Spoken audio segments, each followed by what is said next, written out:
50 সদস্যের মন্ত্রিসভা নিয়ে যাত্রা করা প্রধানমন্ত্রী তারেক রহমানের সরকারে বড় ধরনের রদবদলের গুঞ্জন উঠেছে। শিক্ষা, স্বাস্থ্য, সড়ক পরিবহন ও কৃষি সহ কয়েকটি গুরুত্বপূর্ণ মন্ত্রণালয়ে আসতে পারে নতুন মুখ। একই সঙ্গে মন্ত্রিসভার আকার বাড়ানো নিয়েও আলোচনা চলছে রাজনৈতিক ও প্রশাসনিক মহলে। চলমান আলোচনার সবচেয়ে বড় ফোকাস শিক্ষা মন্ত্রণালয় ঘিরে। দুর্যোগকালীন পরীক্ষা গ্রহণ নিয়ে নেওয়া কয়েকটি বিতর্কিত সিদ্ধান্ত ও বক্তব্যে প্রধানমন্ত্রী বিব্রত বলে জানা গেছে।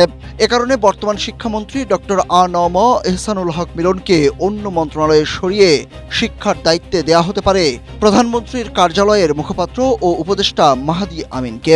তরুণ ও উচ্চশিক্ষিত নেতৃত্বের মাধ্যমে শিক্ষা খাতের সংস্কার আরও গতিশীল করতেই এমন চিন্তাভাবনা।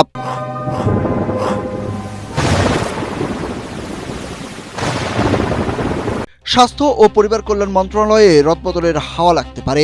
সংশ্লিষ্ট একাধিক সূত্র এশিয়া পোস্টকে জানিয়েছে, স্বাস্থ্য সংক্রান্ত বিভিন্ন সেমিনার ও সভায় স্বাস্থ্যমন্ত্রী সর্দার সাখাওয়াত হোসেন বকুলের অতিকথনে প্রধানমন্ত্রী রীতিমতো ক্ষুব্ধ। সেক্ষেত্রে স্বাস্থ্য প্রতিমন্ত্রী ডক্টর এম.এ. মুহিতকে পূর্ণাঙ্গ মন্ত্রী করা হতে পারে।